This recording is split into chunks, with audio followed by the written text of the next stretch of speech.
कृष्णं द्वैपायनं वन्दे कृष्णं वन्दे सुतम्।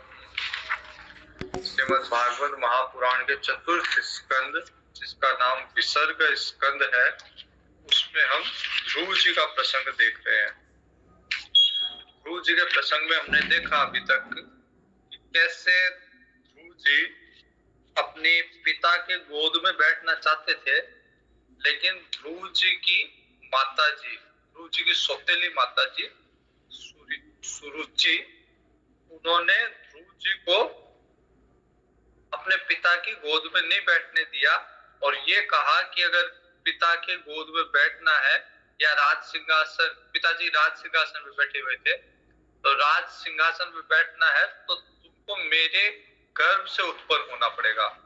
इसके लिए तुमको भगवान की तपस्या करनी पड़ेगी, क्योंकि जब तक भगवान की तपस्या नहीं करोगे तो मेरे गर्भ में नहीं आओगे, तो मेरे गर्भ से उत्पन्न होना पड़ेगा।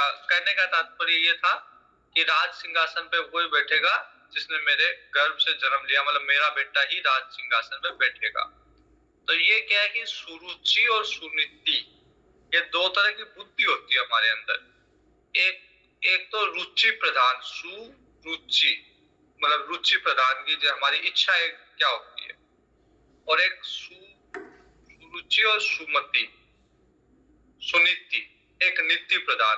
तो बुद्धि की दो फैकल्टी है, एक फैकल्टी में रुचि ज्यादा है, एक फैकल्टी मतलब हम क्या करना चाहते हैं वो है, और उसी बुद्धि में एक फैकल्टी में होता है कि नीति क्या कहती है, क्या धर्म कहता है, तो वो सुनीति है। तो राजा उत्तानपाद के दो पत्नी है, दो तरह की बुद्धि है।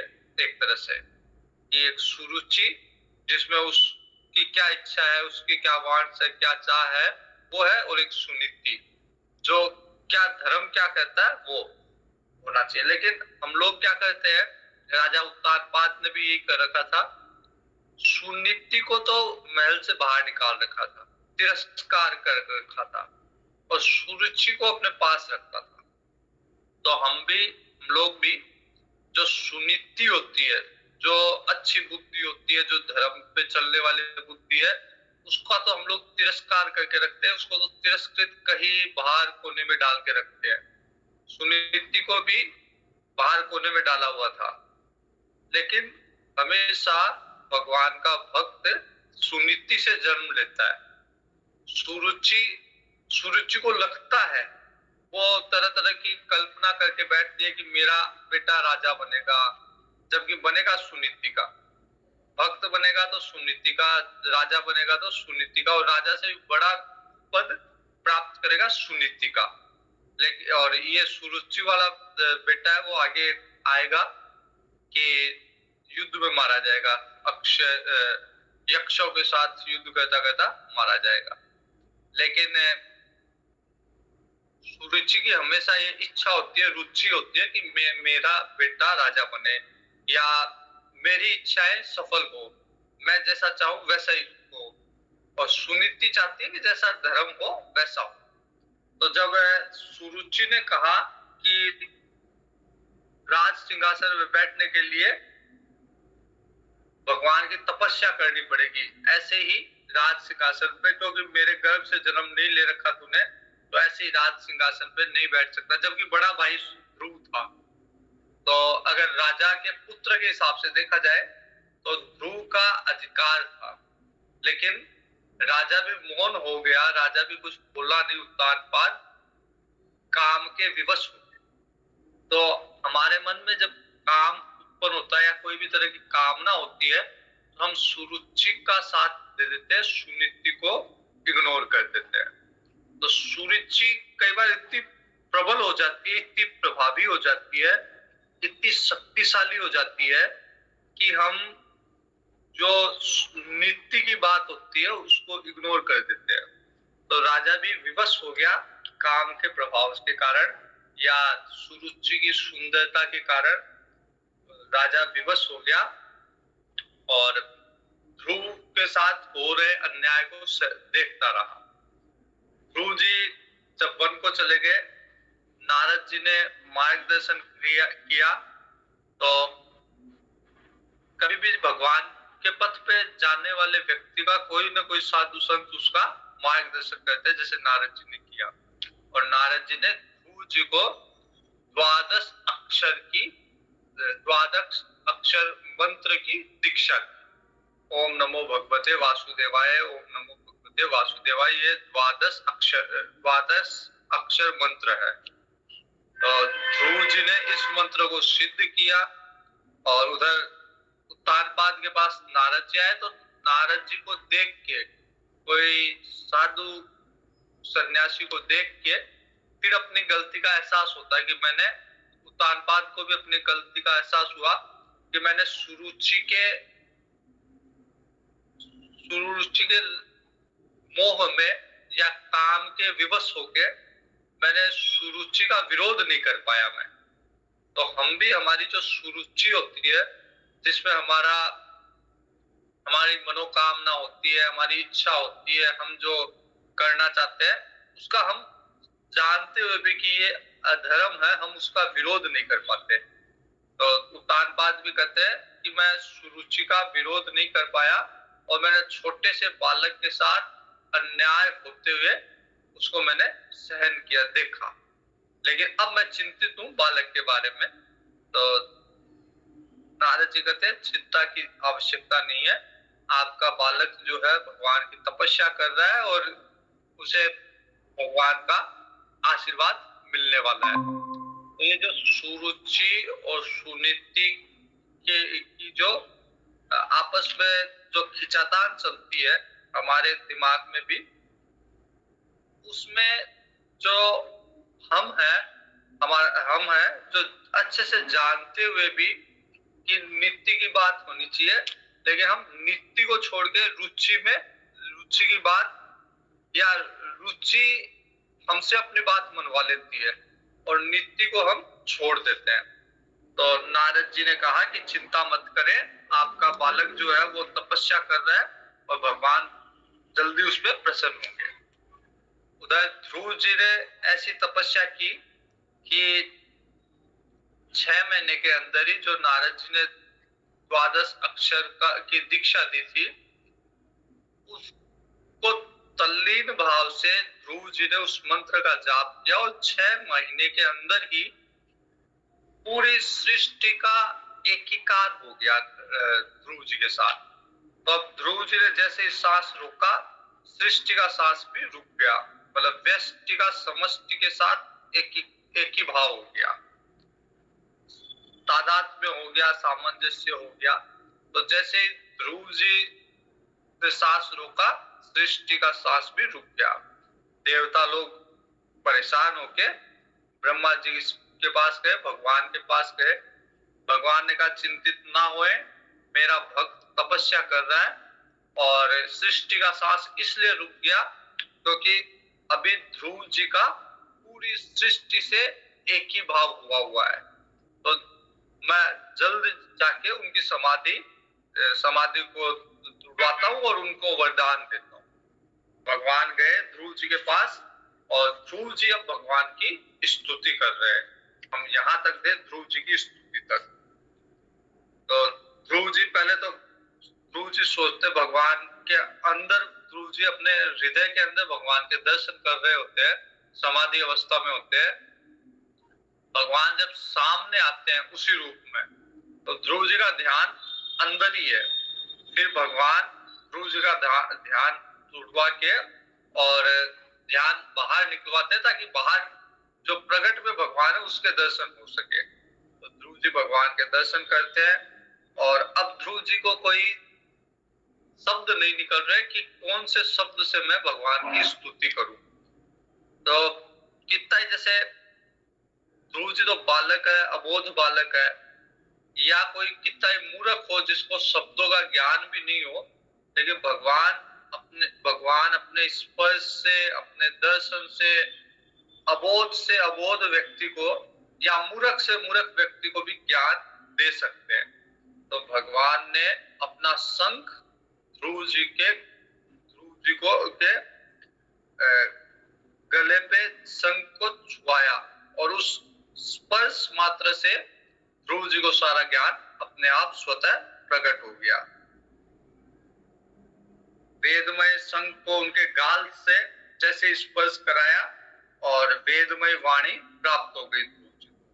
तो जैसे वेद भगवान की व्याख्या करते हैं या वेदों में जिस रूप तरह भगवान की स्तुतियां की गई है, भगवान के जिस रूप का वेद वर्णन करते हैं, ध्रुव जी भी अब उसी रूप का भगवान को उसी तरह से, जिस तरह से वेद व्याख्या करते हैं, ध्रुव जी भी उसी तरह से अब भगवान का वर्णन कर रहे हैं, स्तुति कर रहे हैं।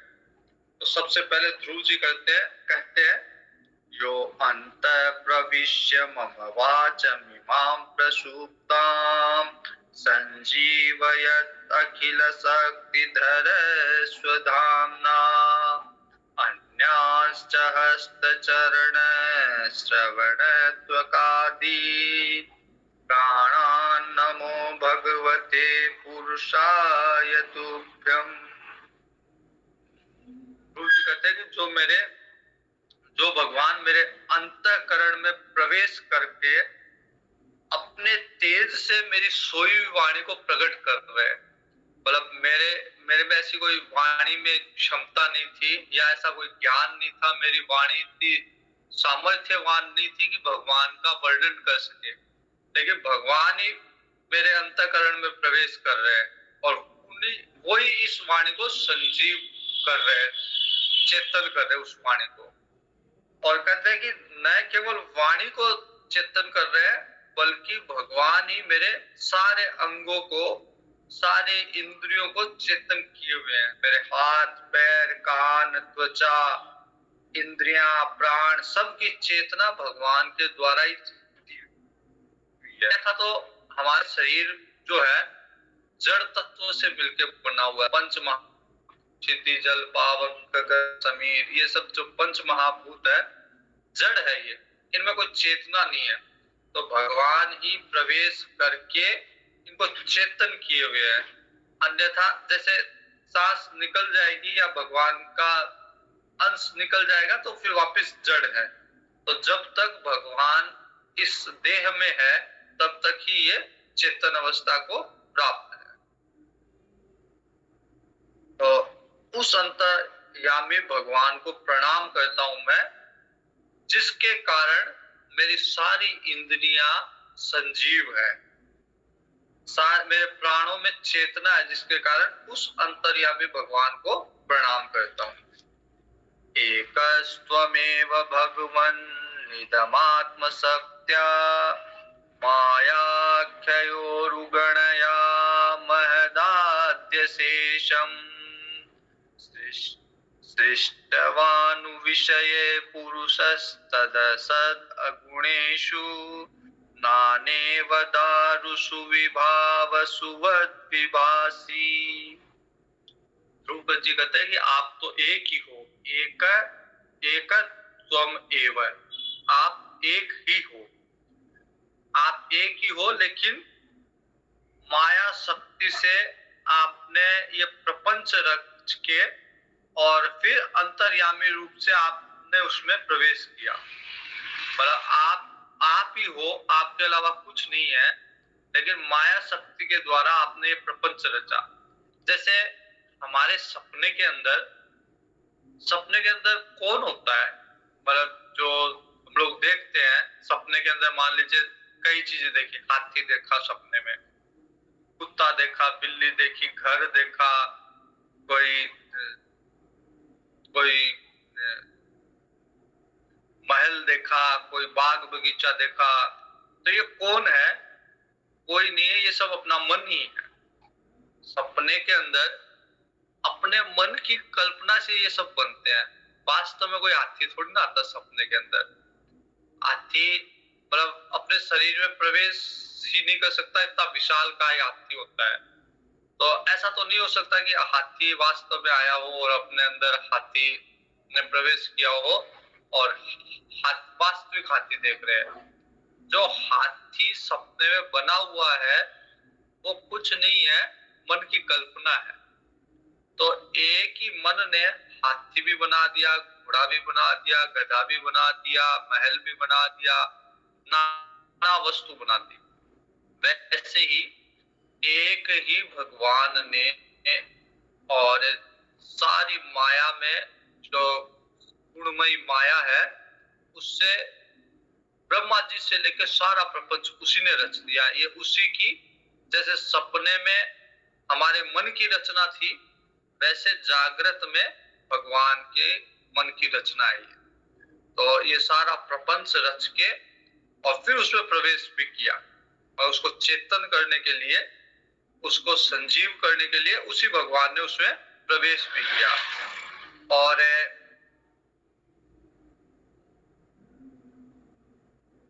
फिर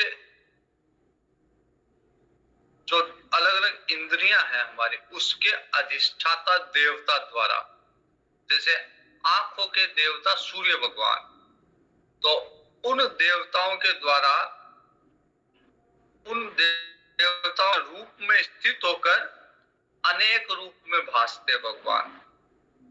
है तो जैसे सूर्य देवता एक ही है, लेकिन सबकी आंखों में, सबकी आंखों को प्रकाशित करने का काम अकेले सूर्य देवता कर रहे हैं। तो वैसे ही जैसे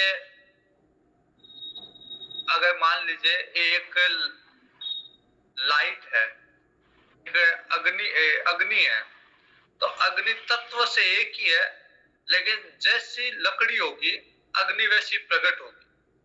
अगर छोटी लकड़ी है, लंबी लकड़ी है, तो लगेगा कि कोई लंबी अग्नि है। गोल गोल लकड़ी है तो लगेगा, जैसे टायर में कई बार आग लगा दो तो लगेगा कि अग्नि का स्वरूप जो है गोल है।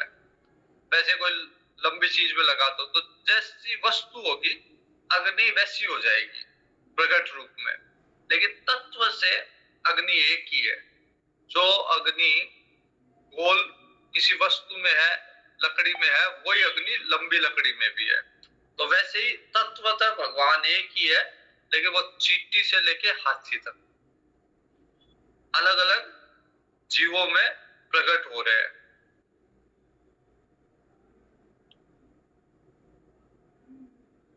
सृष्टि के आरंभ में ब्रह्मा जी भगवान की शरण में गए और इसी के प्रभाव से ब्रह्मा जी ने जगत को देखा कि जगत एक कुछ नहीं है, जगत बल्कि एक सोया हुआ विराट पुरुष जग रहा है। मतलब भगवान ही जो योग निद्रा में क्षीर सागर में विश्राम कर रहे थे, योग माया में, वो भगवान प्रकट हो रहे हैं, वो जगत का स्वरूप बन रहे हैं। कोई विराट है जो सुसुप्त में था, सो रहा था नारायण के रूप में, अब उसी में से संसार निकल रहा है, वही अपने प्रकट स्वरूप में, विराट स्वरूप में आ रहा है। तो ब्रह्मा जी ने सृष्टि के प्रारंभ में भगवान की शरण में गए, तब इस स्वरूप को ब्रह्मा जी देख पाए कि कैसे विराट जो है जागृत हो रहा है।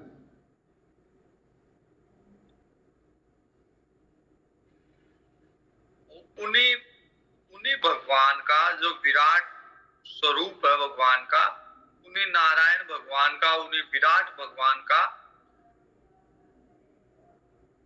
जो पुरुष मुक्ति चाहते हैं, वो भगवान के उन्हीं भगवान के चरण कमलों की शरण ग्रहण करते हैं।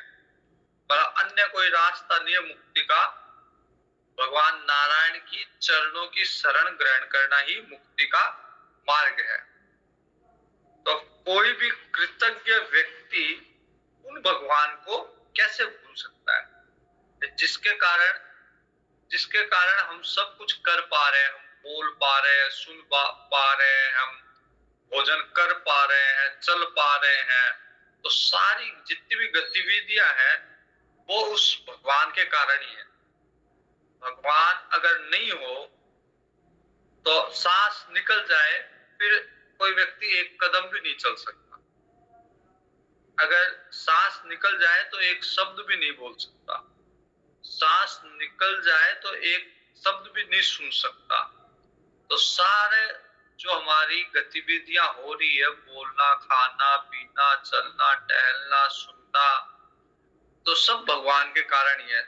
तो कोई व्यक्ति भगवान का कृतज्ञ कैसे नहीं हो सकता? बस जब सब काम उसी के कारण हो पा रहा है, तो फिर कृतज्ञता तो होना ही चाहिए। एक पहले भी शायद मैंने बताया है कि एक बार कोरोना के समय एक किसी व्यक्ति को वो बिल देते हैं कि आपके सिलेंडर, ये ऑक्सीजन का सिलेंडर चढ़ा था, उसका 6,000 रुपये बिल का हो देते हैं। तो वो व्यक्ति रोने लगता है, तो डॉक्टर कहता है कि भाई कोई बात नहीं, अगर आपके पास नहीं हो पैसे तो कोई बात नहीं, हम आपका फ्री में कर देंगे। वो कहता है कि मेरे पास पैसे है, आपके सिलेंडर के पैसे तो है मेरे पास, लेकिन मैं ये सोच रहा हूँ कि आपने आधे घंटे के 6,000 रुपये लिए सिलेंडर के, और जो जिंदगी भर से फ्री में दे रहा है उसका बिल कैसे चुकाऊंगा? आपके तो 6,000 थे, मेरे पास है, कोई बात नहीं, आप ले लो, लेकिन जो निःशुल्क ये सुविधा दे रहा है, आधा घंटा लगाने के 6,000 लग रहे हैं, तो जो व्यक्ति निःशुल्क दे रहा है उसका बिल कैसे चुकाऊंगा? उसका ऋण कैसे चुकाऊंगा? तो एक ही तरीका है उसका ऋण चुकाने का, एक ही माध्यम है, एक ही तरीका है, एक ही साधन है कि उसके प्रति कृतज्ञता व्यक्त करो। कम से कम उसका धन्यवाद तो दो। बिल तो नहीं चुका सकते हम, लेकिन उस जो ये सारी सुविधाएं निःशुल्क उपलब्ध करा रहा है, बोलने की, चलने की, सुनने की, सांस लेने की, उसके प्रति कम से कम कृतज्ञ तो होना चाहिए। ये समतुल्य जो शरीर है, उसके द्वारा जो भोगा जाने वाला इंद्रियों और विषयों के संसर्ग से जो उत्पन्न सुख होता है, ये निर्जीव शरीर है, समतुल्य शरीर है, इसके द्वारा भी सुख भोगा जाता है। कौन सुख? जो इंद्रिय और विषय के संसर्ग से उत्पन्न होता है। इंद्रिय जब विषय से सहयोग करती है, जैसे आंख का विषय देखना, तो आंख किसी दृश्य को देखती है तो सुख मिलता है। कान का विषय है सुनना, तो कान किसी शब्द को ग्रहण करते तो सुख मिलता है। तो इंद्रिय और विषय, इनका जब संयोग होता है, कोई कितनी अच्छी वस्तु पड़ी हो, जब तक हमारी इंद्रियां ग्रहण नहीं करेगी, हमारे अंदर नहीं जाएगा। अंदर जाने का एक ही गेटवे है, एक ही मार्ग है, इंद्रियों के द्वारा। तो इंद्रियों के जब संपर्क में आएगा, जैसे कोई कितना ही अच्छा भोजन हो, जब तक जीभ से अपने ग्रहण नहीं करेगी, तब तक उसका स्वाद हमें पता नहीं चलेगा। तो इंद्रिय और विषय के संसर्ग से जो उत्पन्न सुख होता है, वो सुख नरक में भी मिलता है। पर ऐसा नहीं है कि हम यहाँ पे पृथ्वी लोक पे इंद्रियों और विषयों का सहयोग कर रहे हैं और उससे सुख प्राप्त कर रहे हैं। तो ऐसा नहीं है कि केवल ये पृथ्वी लोक पे ही होगा। ये सुख तो नरक में भी मिल जाएगा। नरक में भी भोजन मिलेगा, उसको जीभ पे रखने से उसका स्वाद पता चलेगा। नरक में भी कोई अपनी चमड़ी के अच्छा स्पर्श करेगा तो सुख मिलेगा, और वही कोई जलती हुई सलाखें अगर लगाएगा तो दुख मिलेगा। तो ये इंद्रियों और विषयों का सहयोग तो नरक में भी होगा। अच्छा अगर कोई करेगा तो अच्छा सुख महसूस होगा, पूरा कोई गलत करेगा तो दुख महसूस होगा, लेकिन होगा। तो ध्रुव जी कहते हैं कि ये सब चीजें तो नरक में भी उपलब्ध है, कि इंद्रियां हैं, उनका विषय है, कोई शब्द है तो कान सुन रहे हैं, दृश्य है तो आंखें देख रही है, कोई भोजन है तो जीभ उसको ले रही है, कोई स्पर्श है तो त्वचा उसको ग्रहण कर रही है। ये सब स्वर्ग में भी होता है, नरक में भी होता है। स्वर्ग में भी अच्छे अच्छे पुष्प है तो उनकी सुगंध आएगी स्वर्ग में भी, और नरक में भी अगर कोई दुर्गंध है तो नरक में भी नाक उसे ग्रहण करेगा। तो ये विषय और इंद्रियों का जो संयोग है वो स्वर्ग और नरक में भी है। तो जो लोग इनके विषय सुख के पीछे लालायित रहते हैं कि कैसे अच्छे से अच्छा विषय प्राप्त हो, कैसे मैं इंद्रियों को तृप्त करूं, इनके पीछे जो लोग लालायित रहते हैं वे एक तरह से कल्प तरु को छोड़ के और कल्प तरु को छोड़ के माया के चक्कर में पड़ गए। मतलब ये जो शरीर मिला था ये केवल विषयों को भोगने के लिए, विषय सुख को प्राप्त करने के लिए नहीं मिला था, बल्कि इसका उपयोग और अच्छे उसमें था, इसका उपयोग और महान उद्देश्य के लिए था।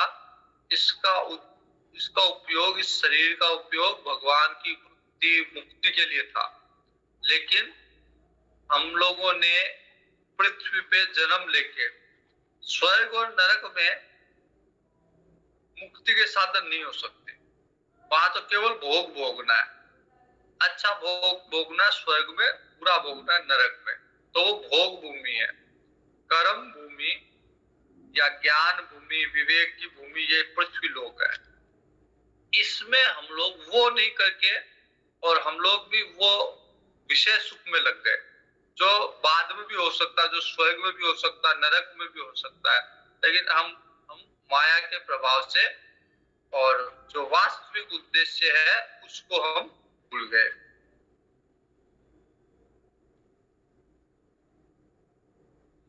तो जन्म मरण के बंधन से छुड़ाने वाले कल्प तरु स्वरूप की जो उपासना भगवत प्राप्ति की, उसको नहीं करके अगर कोई विशेष सुख में लगा हुआ तो उसको ये समझना चाहिए कि माया के द्वारा उसकी बुद्धि को ठगा गया है। माया ने अपने प्रभाव में उसकी बुद्धि को ले लिया। अब उसकी बुद्धि स्वयं के विवेक से कार्य नहीं कर रही, बल्कि माया के प्रभाव में कार्य कर रही है। तो माया ने उसको ठग लिया।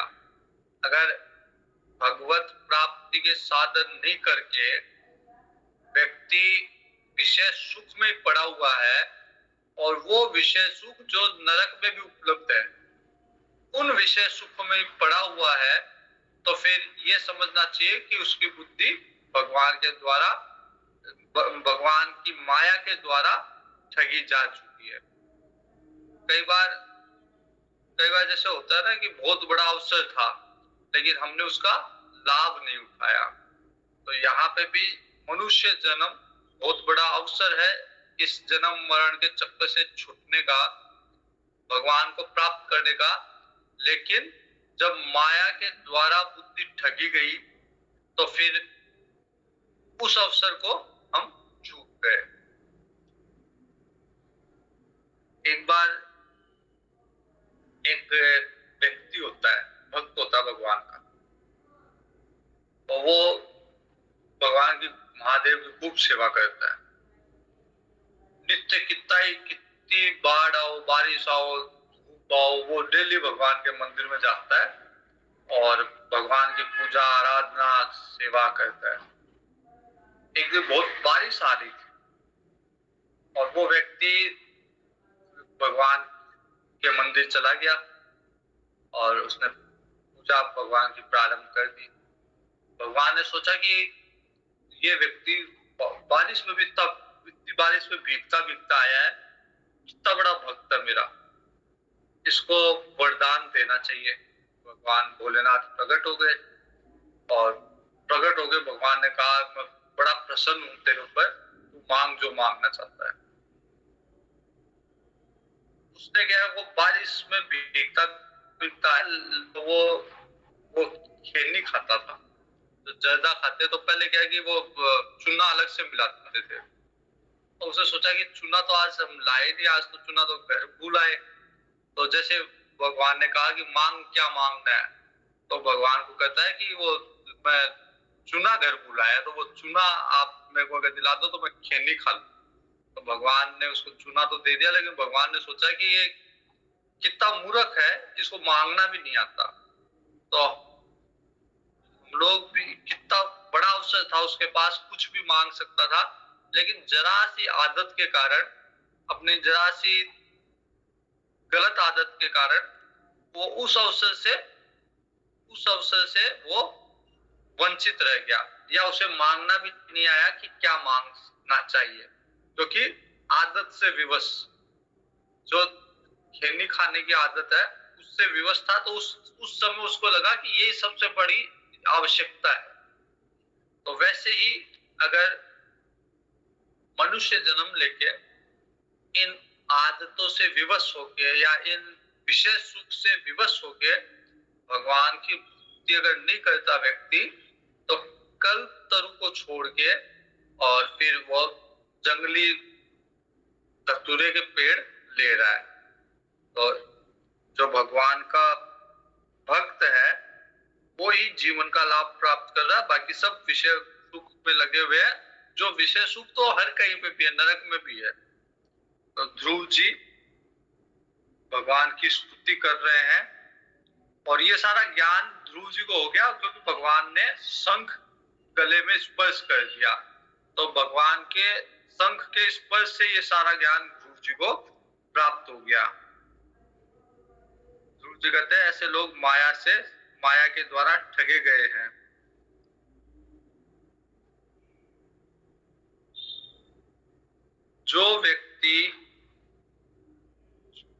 जिस व्यक्ति को आपके भक्तों के चरित्र सुनने से आनंद प्राप्त होता है, भक्तों के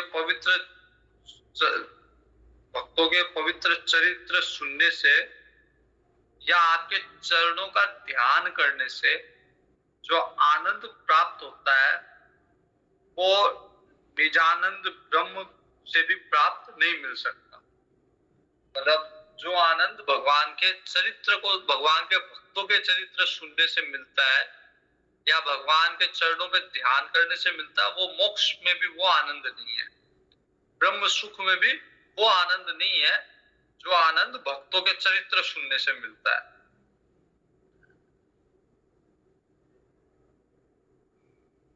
तो वो आनंद ब्रह्म सुख में भी नहीं है, तो उन विषयों के प्रति अब वो आनंद कैसे हो सकता है, उसकी तो तुलना ही नहीं की जा सकती जो क्षणिक विषय है, या वो विषय जो स्वर्ग में भी है, क्योंकि स्वर्ग के विषय भी, स्वर्ग में इसमें कोई दो राय नहीं कि स्वर्ग उसी का नाम है जहां पे बहुत सारे विषय सुख है, जहां कोई तरह की आदि व्याधि कुछ नहीं है, हर तरह का सुख है, कोई उसी का नाम स्वर्ग है। लेकिन स्वर्ग के लिए भी रामचरितमानस में कहा गया है स्वर्ग स्वल्प और अंत दुखदायी। स्वर्ग भी थोड़े से समय के लिए होता है, हमेशा के लिए नहीं होता स्वर्ग। जैसे अगर किसी 5 स्टार होटल में जाओ तो 5 स्टार होटल वाले वो सारी सुविधा उपलब्ध करा देंगे जो आपकी कल्पना में है, जो मांगोगे वो सारी की सारी सुविधा 5 स्टार होटल में मिल जाएगी आपको। लेकिन कब तक मिलेगी? जब तक आपके जेब में पैसे हैं, जब तक आपके खाते में अकाउंट में पैसे हैं। जिस दिन आपका जेब खाली हो गया, अकाउंट खाली हो गया, फिर आपको धक्का देके निकाल देंगे 5 स्टार होटल वाले। वैसे ही स्वर्ग में तब तक ही रखा जाएगा जब तक आपके अकाउंट में पुण्य है। जैसे पुण्य पूरे हुए वहां से धक्का देके निकाल दिए जाओगे। तो इसलिए रामचरितमानस में कहा गया कि स्वर्ग स्वल्प, क्योंकि पुण्य सीमित मात्रा में ही है, अनंत पुण्य किसी के नहीं है, किसी के कम किसी के ज्यादा है, सीमित ही। तो एक समय आएगा कि वो पुण्य समाप्त हो जाएगा। तो हमेशा के लिए अगर कोई चाहे कि मैं चिर काल के लिए, लंबे समय के लिए स्वर्ग में रहूं, तो वो संभव नहीं है, क्योंकि पुण्य उतने ही थे। तो इसलिए कहा गया कि स्वर्ग स्वल्प, बहुत कम समय के लिए होता है, और अंत दुखदायी। जब एक बार आदत पड़ गई 5 स्टार होटल में रहने की, एयर कंडीशन में रहने की, तो फिर वहां से जब निकलना पड़ता है तो वो बड़ा तकलीफ दे होता है। तो स्वर्ग स्वल्प और अंत दुखदाई। तो ध्रुव जी कहते हैं कि जो सुख आपके भक्तों की चरित्र को सुनने से मिलता है, जो सुख आपके चरणों का ध्यान करने से मिलता है, उस सुख की तुलना ब्रह्म सुख से भी नहीं हो सकती। फिर स्वर्ग में मिलने वाले, कम समय के लिए मिलने वाले, अंत में दुख देने वाले सुख की तुलना तो कैसे हो सकती है। तो कोई भी सुख जो है वो उतना बड़ा नहीं जितना जितना सुख आपके चरणों के ध्यान से मिलता है, जितना सुख आपके भक्तों के चरित्र को सुनने से मिलता है। तो आपके चरणों का ध्यान, आपके भक्तों के चरित्र को श्रवण, ये अगर कोई समझे तो ये मतलब सुख में सर्वोच्च सुख है। तो ध्रुव जी मांगते हैं कि भगवान मेरे को तो उन विशुद्ध भक्तों का संग दीजिए जिनका मन हमेशा आप में लगा रहता है। वो विशुद्ध महात्मा भक्तों का संग दीजिए और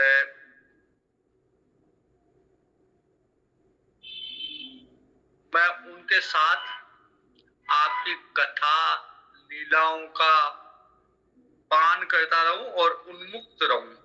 तो आपकी लीला कथा और कोई बाजार में तो मिलेगी नहीं। कौन कहेगा, ऐसे जीवन मुक्त महात्मा जिन्होंने उस रस का पान किया है वो लोग ही आपकी लीला, आपकी कथा सुनाएंगे। तो उनका मेरे को संग दीजिए ताकि उन आपकी कथाओं का रसपान पी के, सुधा रूपी पान करके और फिर मैं उन्मुक्त हो जाऊं।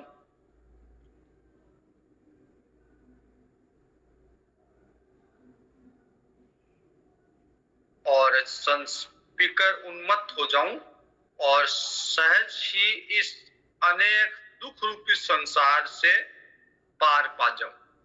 अन्यथा और कोई रास्ता नहीं है इस संसार के दुख को पार करने का। तो ध्रुव जी कहते हैं कि इस संसार से वही पार हो सकता है, इस संसार के दुखों से वही पार हो सकता है जो आपकी चरणों का ध्यान करे, आपके भक्तों के चरित्र का श्रवण करे।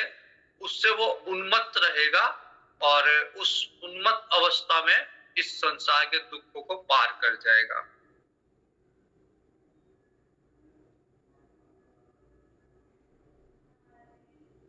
जिसका चरण, जिसका चित्त आपके चरणों की सुगंध से लुभाया हुआ है, वे लोग फिर संसार के थोड़े बहुत सुखों में घिरते नहीं है। जो आपके चरणों का ध्यान करते हैं ऐसे भक्त लोग, फिर उनको छोटे छोटे सुख रास नहीं आते, या संसार के जो छोटे छोटे चीजों में वो फंसते नहीं है। जैसे न तो अपने शरीर में, न किसी दूसरे के शरीर में, न पुत्र में, पिता में, पत्नी में, मित्र में, घर में, स्त्री में, इन सब से फिर उनको कोई सुध ही नहीं लेते, इन सब से कोई मतलब नहीं रहता, क्योंकि उनका ध्यान आपके चरणों में है। और आपके चरणों से जो सुख मिल रहा है उस सुख की तुलना में ये सारे सुख बड़े तुच्छ है।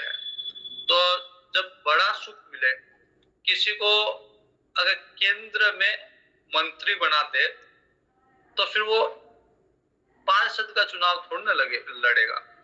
वो एमपी बन गया, संसद में बैठ रहा है, वहां मंत्री पद भी मिल गया, सारी सुविधा मिली हुई है, विभाग संभाल रहा है, फिर वो एक नगर पालिका का पार्षद क्यों बनेगा। तो वैसे ही अगर किसी को भगवान के चरणों का सुख मिला हुआ है तो फिर वो ये छोटे छोटे संसार के सुख, पत्नी का सुख, पुत्र का सुख, परिवार का सुख, घर का सुख, जमीन जायदाद का सुख, धन का सुख, बल का सुख, पद का सुख, इनको वो कुछ नहीं समझेगा, तुच्छ समझेगा।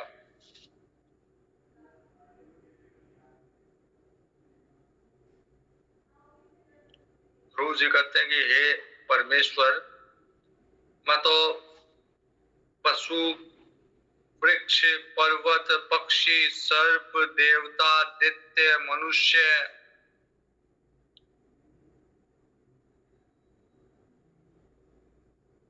इनसे मिलके जो आपका विश्व रूप है, इसके परे भी आपका जो परम स्वरूप है, मतलब जितना भी प्रपंच है उसमें सब आ गए। उसमें मनुष्य है, उसमें सर्प, उसमें पक्षी, उसमें पशु, उसमें वृक्ष, उसमें पर्वत, उसमें नदी, ये तो आपका प्रपंच रूपी शरीर है।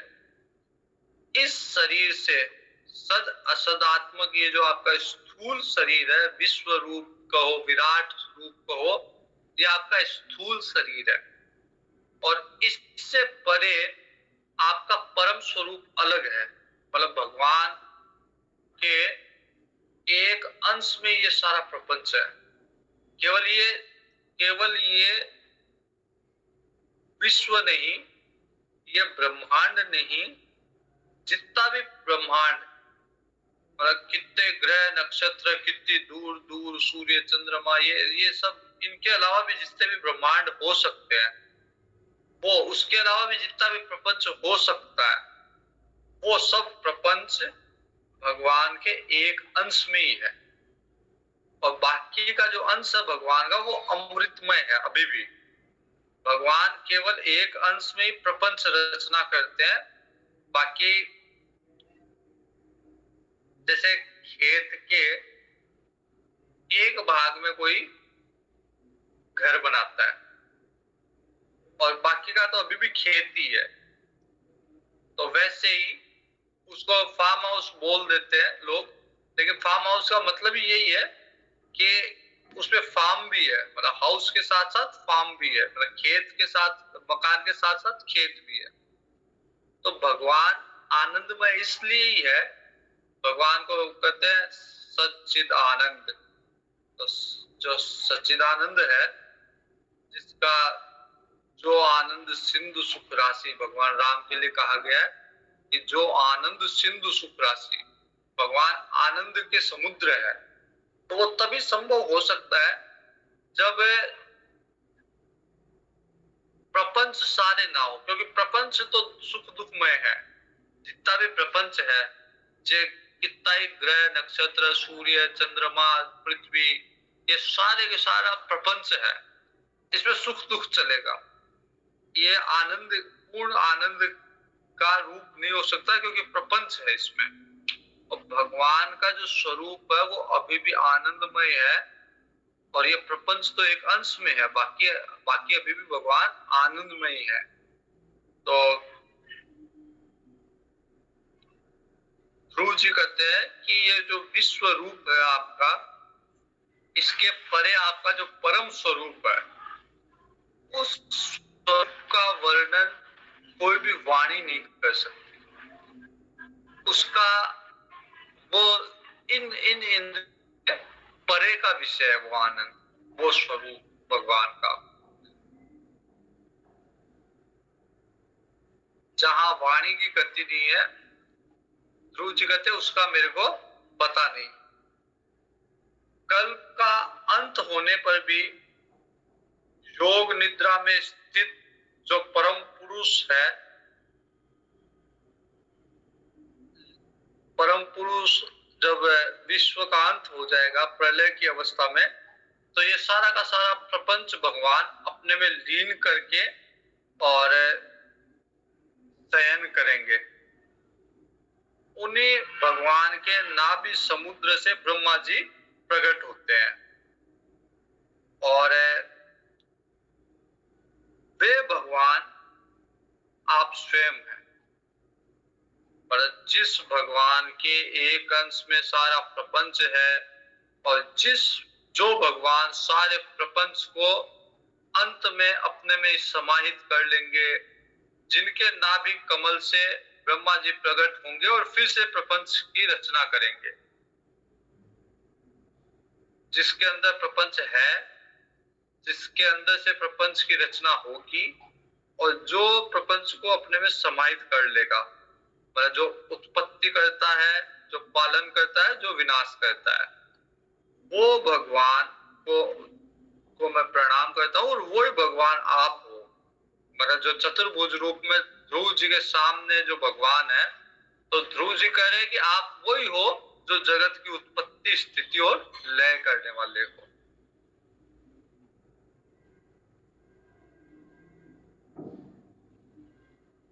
आप अपने अखंड चिन्मय दृष्टि से बुद्धि की सभी अवस्था के साक्षी हो। आप बुद्धि कोई भी अवस्था में हो, अच्छा सोच रही हो, बुरा सोच रही हो, किसी के भलाई का विचार कर रही हो, कहीं तर्क कर रही हो, कहीं शंका कर रही हो, सबके साक्षी आप भगवान, आप स्वयं हो। मतलब मैं कितना भी झूठ बोलूं, लेकिन क्योंकि भगवान उसके साक्षी है, तो भगवान तो जानते हैं। नित्य मुक्त शुद्ध सत्वमय सर्वज्ञ परमात्मा निर्विकार आदि पुरुष षड ऐश्वर्य संपन्न तीनों गुणों के अधीश्वर, आप जीव में सर्वथा भिन्न तथा संसार में स्थित के लिए यज्ञ अधिष्ठाता विष्णु के रूप में विराजमान है, शिव के रूप में विराजमान है। जगत के कारण अखंड अनादि अनंत आनंदमय निर्विकार ब्रह्म रूप है, और मैं आपकी शरण में आता हूं। तो आप परम आनंद रूप है, परम आनंद मूर्ति है।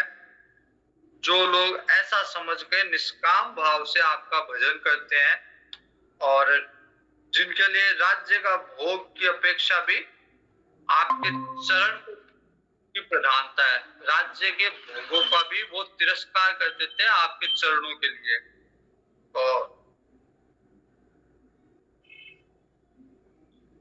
तो जैसे गाय अपने बछड़े को दूध पिलाती है, शेर से भी रक्षा कर लेती है गाय अपने अपने बच्चे की, उसी प्रकार भक्तों पर कृपा करने के लिए आप निरंतर विकल रहते हैं। जैसे गाय अपने बछड़े को दूध पिलाने के लिए विकल रहती है, वैसे ही आप भी अपने भक्तों का पालन पोषण के लिए, भक्तों की, जैसे गाय अपने प्राणों पे लड़के भी शेर से भी अपने बच्चे की रक्षा करती है, वैसे ही आप भी अपने भक्तों की रक्षा भी करते हो और उसका पोषण भी करते हो।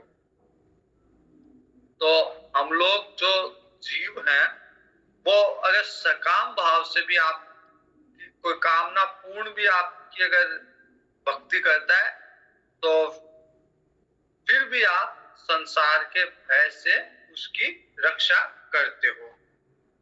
तो इस तरह ध्रुव जी ने 17 श्लोकों में भगवान की स्तुति की। मैत्री जी कहते हैं कि विदुर जी, ध्रुव जी ने इस तरह से स्तुति की, तो भगवान उनकी प्रशंसा करते हुए ध्रुव जी की प्रशंसा भगवान कर रहे हैं। इसको हम कल देखेंगे भगवान क्या करते हैं ध्रुव जी को, कल देखेंगे।